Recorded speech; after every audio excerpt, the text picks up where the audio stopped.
मुख्यमंत्री द्वारा कल वीसी ली गई थी, उसमें निर्देश थे कि बॉर्डर इलाकों में स्पेशल रूप से पुलिस को व्यवस्था को चाक चौबंद रखने के लिए निर्देश दिए गए थे। इलाके हैं उनके गाँव के अंदर सूचना संकलन करना, बीओपीज पे बीएसएफ के अधिकारियों के साथ एक कोऑर्डिनेशन मीटिंग करना, वो हम लोग लगातार कर रहे हैं। बॉर्डर के बीओपी और बॉर्डर के गाँव का विजिट किया गया है। आमजन से भी ये अपेक्षा की जाती है कि किसी प्रकार की कोई आसूचना या कोई इंटेलिजेंस आती है तो उसमें हमें तुरंत सूचना दें।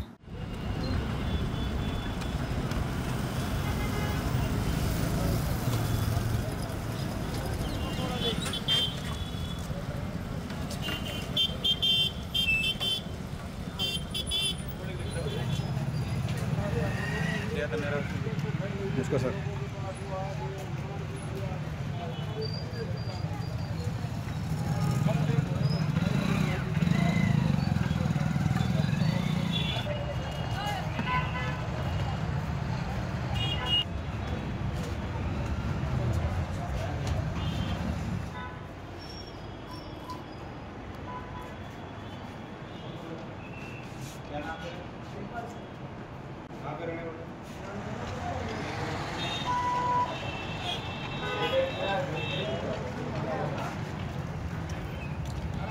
इस संदर्भ में माननीय मुख्यमंत्री द्वारा कल वीसी ली गई थी, उसमें निर्देश थे कि बॉर्डर इलाकों में स्पेशल रूप से पुलिस को व्यवस्था को चाक चौबंद रखने के लिए निर्देश दिए गए थे। इसके तहत हमने जिले के अंदर जो भी होटल सराय है उन सबकी चेकिंग की है। उसके अलावा पुलिस प्रेजेंस को बढ़ाया है। आर्म्ड प्रेजेंस प्रॉपर हथियार के साथ इलाके में गश्त कर रही है। इसके अलावा फिक्स पिकेट भी हमने लगातार बढ़ाए हैं। ओवर एंड अबव दैट जो बॉर्डर इलाके हैं उनके गाँव के अंदर सूचना संकलन करना, बीओपीज पे बीएसएफ के अधिकारियों के साथ एक कोऑर्डिनेशन मीटिंग करना, वो हम लोग लगातार कर रहे हैं। और इस संदर्भ में आपको आश्वस्त करते हैं कि कोई भी जो सिचुएशन है वो पूरी तरह से कंट्रोल में है और ऐसी कोई स्थिति नहीं है, परंतु हम लोग एहतियात के तौर पर जो है एक्स्ट्रा कॉशियस बरत रहे हैं। देखिए, बीएसएफ के साथ में लगातार हमारा कोऑर्डिनेशन रूटीन में भी रहता है और जो बीएसएफ का अधिकार क्षेत्र है उसमें बॉर्डर के अलावा जो इंटरलैंड है वो भी इंटरलैंड विलेजेस भी होते हैं, उसमें पुलिस उनके साथ कोऑर्डिनेशन करके कार्रवाई करती है। परंतु इस घटना को देखते हुए हमने कोऑर्डिनेशन और जो मीटिंग्स है और बढ़ाई है। मेरे द्वारा भी बॉर्डर के बीओपी और बॉर्डर के गाँव का विजिट किया गया है। कल साउथ सेक्टर में किया, आज नॉर्थ सेक्टर में भी हम करेंगे। इसके अलावा जो हमारे पुलिस अधिकारी हैं वो भी लगातार बॉर्डर इलाके में जाकर के बीएसएफ के अधिकारियों से कोऑर्डिनेशन कर रहे हैं। Over and above that other agency से भी हम लगातार कोऑर्डिनेशन में हैं। सबसे महत्वपूर्ण बात है कि ये बड़ी दुर्भाग्यपूर्ण घटना है, उसकी जितनी निंदा की जाए उतनी कम है और सरकार इसमें सख्त कार्रवाई कर रही है। परंतु आमजन से ये अपेक्षा की जाती है किसी प्रकार का कोई कमेंट सांप्रदायिक सौहार्द को बिगाड़ने वाला या फिर माहौल को ख़राब करने वाला ना करें।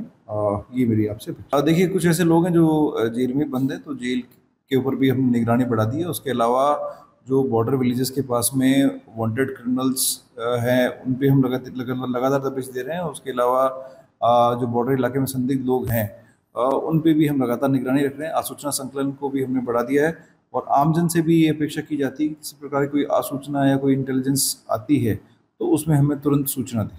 जो भी संदिग्ध जगह है उन सभी को हम चेक कर रहे हैं और लगातार चेकिंग जारी है और किसी प्रकार का कोई भी अवांछित गतिविधि की जानकारी अभी तक प्रकाश में नहीं आई है, परंतु हम लोग पूरी एहतियात बरत रहे हैं और जो पुलिस मुख्यालय ने और सरकार की तरफ से निर्देश है उनकी अक्षर से पालना कर नाकाबंदी है। और भारतमाला रोड जो कि बॉर्डर इलाके के पास से गुजरती है, वहाँ के आसपास के गाँवों में, चौकियों में और थानों में अलर्ट जारी कर दिया गया। देखिए, जिले के अंदर जो धार्मिक स्थल है, पर्यटक स्थल है, वहाँ पर भी पुलिस की प्रेजेंस बढ़ाई है, स्पेशली सिटी के अंदर, रामदेवरा के अंदर और तनौट के अंदर। वहाँ हमने पुलिस की नाकाबंदी, होटल चेकिंग को बढ़ाया। देखिए, एरिया डोमिनेशन और पुलिस प्रेजेंस हमेशा जो है जैसे ही हमारे पास में पुलिस मुख्यालय से निर्देश प्राप्त होते हैं हम लगातार करते हैं और रूटीन में भी हम नाकाबंदी और एरिया डोमिनेशन की एक्सरसाइज और पुलिस प्रेजेंस के लिए पैदल गश्त करते हैं। और क्योंकि ये घटना हुई है उसको देखते हुए, बॉर्डर इलाके को देखते हुए हम लोग ने एहतियात के तौर पर और अधिक सतर्कता बढ़ाई है।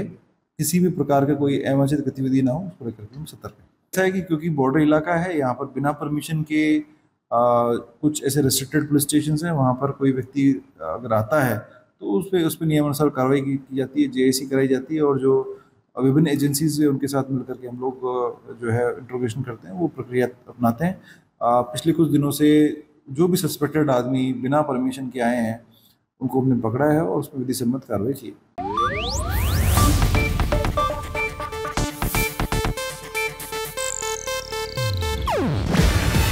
ಇದು ಏಷ್ಯಾನೆಟ್ ನ್ಯೂಸ್ ನೆಟ್ವರ್ಕ್ ಪ್ರಸ್ತುತಿ. ನೀವು ನೋಡ್ತಿದ್ದೀರಾ ಏಷ್ಯಾನೆಟ್ ಸುವರ್ಣ ನ್ಯೂಸ್.